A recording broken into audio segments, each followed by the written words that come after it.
বৃষ্টি, এই বৃষ্টি, কি ব্যাপার বাবুজি তুমি? আপনাদের মেয়ে কোথায়? বসো।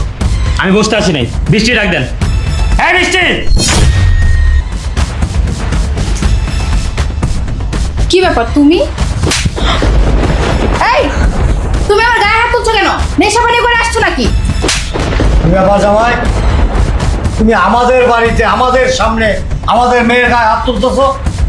দেখছো বাবা, মা দেখছো, এই জন্য আমি ওর বাসা থেকে চলে আসছি। আমি ওর বাসায় যেতে চাই না।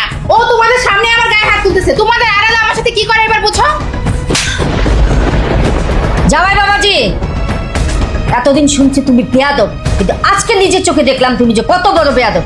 এই জন্য আমার মেয়ে তোমার সংসার করতে চায় না, চলে আসছে। চুপ করেন আপনারা। আপনারা একটা কথা বললেন না। আমি বেয়াদব? হ্যাঁ আমি বেয়াদব। আজকে আমি বেয়াদব করতে বাধ্য হলাম। আপনারা একবার জিজ্ঞেস করছেন আপনার মেয়ে কেন চলে আসছে আপনাদের বাসায়? কি আর জিজ্ঞেস করবো? নিজের চোখেই তো দেখলাম। এতদিন শুনছি কিন্তু বিশ্বাস করি না, আজকে নিজের চোখেই দেখলাম। এই জন্যই আমার মেয়ে তোমার বাড়িতে যাইতে চায় না, থাকতে চায় না। তুমি একটা বেয়াদব, একটা চরম মাপের বেয়াদব। কিরে, তুই তোর বাবার বলস নাই? তুই কেন আসছিস এই বাড়িতে? আর বাসায় কি করে আসছস? কিরে বলস নাই? হ্যাঁ জামাই, ও কি বলবে? ও কি করে আসছে? আরে তুমি একটা বেয়াদব, তোমার ফ্যামিলি হচ্ছে খারাপ। আমার মেয়ে এতদিন ধরে আমাদের বাড়িতে পড়ে রয়েছে, তুমি কোনো খোঁজ খবর নিছো? একটা দিন খোঁজ খবর নিছো?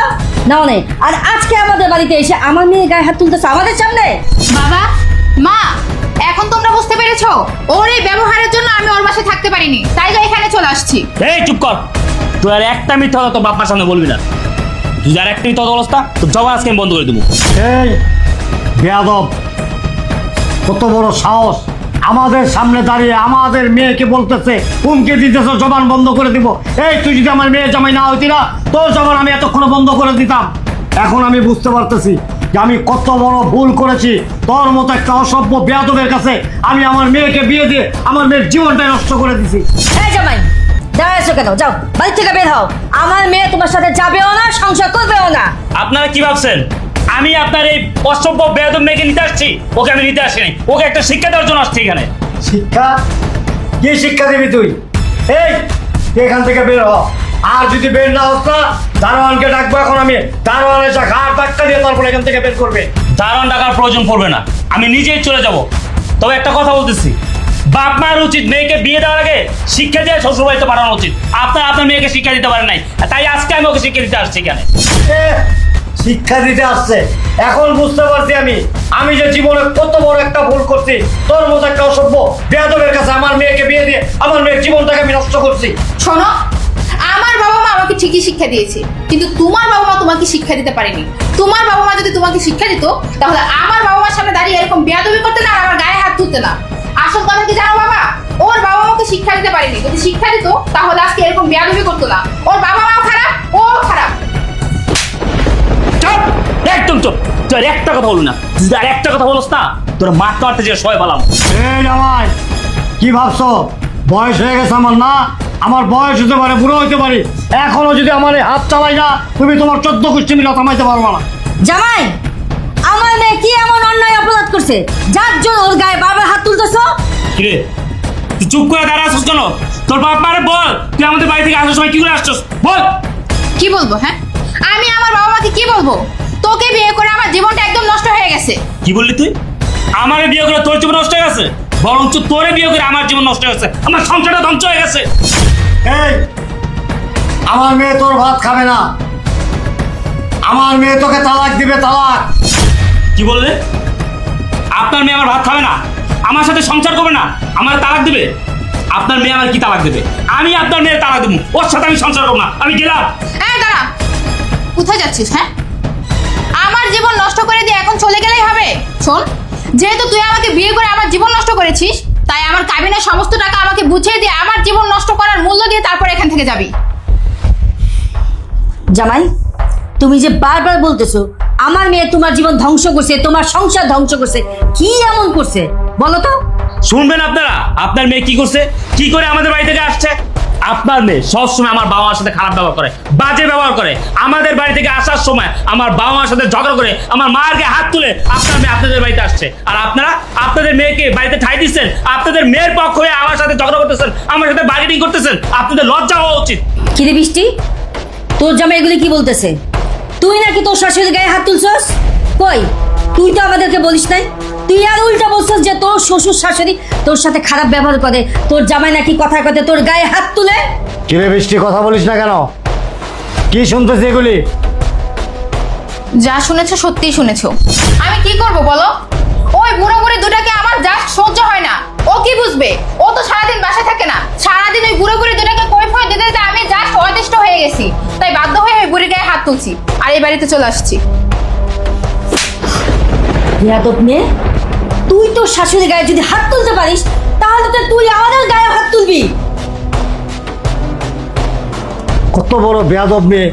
এই, তোরে কি আমরা পারিবারিকভাবে এই শিক্ষাই দিছি? তোরে বিয়ে দিছি কেন? ওই বাড়ির সুখ শান্তির জন্য। ওই বাড়িতে সুখে শান্তিতে সংসার করবি, শ্বশুর শাশুড়িকে মা বাবার মতো শ্রদ্ধা করবি, সম্মান করবি। আর তুই কি করছিস? উল্টা শাশুড়ির গায়ে হাত তুলছিস। তুই কত বড় একটা বেয়াদব! এবার বুঝলেন তো আপনারা আমি কেন আপনাদের বাড়িতে এসে আপনাদের সামনে আপনাদের মেয়ের গায়ে হাত তুলছি? আমি যখন বাড়িতে এসে শুনছি আমার মায়ের গায়ে হাত তুলে আপনাদের মেয়ে আপনাদের বাড়িতে চলে আসছে, তখন আমার পায়ের রক্ত মাথা উঠে গেছে। আমার রাগ কন্ট্রোল ছিল না। তুই আমার মেয়ে, আমার ভাবতে অবাক লাগতেছে, ঘৃণা লাগতেছে তোকে মেয়ে পরিচয় দিতে। অথচ তোর কথা শুনে জামাইয়ের সাথে তোর মা আমি কত খারাপ আচরণ করলাম। আরে জামাই তো তোর 4টা থাপড় দিছে। উচিত ছিল কি জানিস? তোকে জুতা পিটা করার। সত্যি বাবাজি, তোমার কাছে আমার মেয়েকে বিয়ে দিয়ে তোমার এবং তোমার পরিবারের জীবনটা আমরা নষ্ট করে দিছি। তুমি আমাকে আর তোমার শাশুড়িকে ক্ষমা করে দিও। এবার আপনারা বলেন আমি কি করব? আমার কি করার আছে? আপনাদের এই মেয়ে আমার মায়ের গায়ে হাত তুলছে, আপনারাই বলুন আপনার এই মেয়ের সাথে আমি কিভাবে সংসার করব? জামাই বাবাজি, ঘটনা যা শুনলাম এরপরে তো আর আমাদের বলার কিছু নেই। এখন তুমি যে সিদ্ধান্ত নিবা সেটাই আমরা মেনে নেব। মা, আমি সিদ্ধান্ত নিয়ে ফেলাইছি, আমি আপনার মেয়ের সাথে সংসার করবো না। কারণ যেই মেয়ে আমার মায়ের গায়ে হাত তুলতে পারে ওরকম বেয়াদব মেয়ের সাথে আমি সংসার করবো না। রুবেল, তুমি সব কি বলছো? দেখো রুবেল, আমি ভুল করে ফেলছি। আমি অনেক বড় অন্যায় করে ফেলছি। তুমি প্লিজ আমাকে মাফ করে দাও। আমাকে লাস্ট বারের মতো একটা সুযোগ দাও। আমি আর এরকম কখনোই করব না। দেখো, তুমি যেটা করছো এটা ভুল করো নাই। তুমি অন্যায় করছো, বহুত বড় অন্যায় করছো। আমার মায়ের গায়ে হাত তুলছো। তোমার মতো মেয়ের সাথে সংসার করা আমার পক্ষে সম্ভব না। বাবা, মা, আপনাদের মেয়েকে আপনাদের বাসায় রেখে দিতেছি। যদিও কোনোদিন ভালো হইতে পারে, আমার মা যদি কোনোদিন ওকে ক্ষমা করে তাহলে ও আমার সাথে সংসার করতে পারবে। আদারওয়াইজ আমি আপনাদের মেয়ের সাথে সংসার করবো না। আমি চলে গেলাম। ছি, এজন্যই তোকে মানুষ করছিলাম, এই দিনটা দেখার জন্য। তুই ছোট থাকতে আসে না, অনেক সুন্দর সুন্দর স্বপ্ন দেখতাম তোর মা আমি, যে মেয়েটা একদিন বড় হবে, বিয়ে দেবো, শ্বশুর বাড়ি যাবে, শ্বশুর বাড়িতে গিয়ে আমার মেয়ে তোমার আমাদের অনেক সুনাম অর্জন করবে। কিন্তু আমাদের চিন্তা ভাবনাটা, আমাদের স্বপ্নটা সম্পূর্ণ মিথ্যা করে দিলি তুই। ছি, তোর জামাই কি বলে গেল শুনলি না? আর সত্যি কথাই তো বলছি। এই সেম কাজটা যদি তোর মা আমার মায়ের সাথে করতো, ও তো অনেক ধৈর্য দেখাইছে, আমি এর এক বিন্দু দেখাইতাম না। ব্যাপারটা খুব সেন্সিটিভ। ওর মা যদি তোকে কোনোদিন ক্ষমা করে, সেই দিন ও চিন্তা ভাবনা করে দেখবে তোকে নিয়ে সংসার করবে কি করবে না। আরে তোর মতো কুলাঙ্গার মেয়ের বাবা মা হওয়ার চাইতে নিঃসন্তান থাকাটা অনেক ভালো ছিল। মা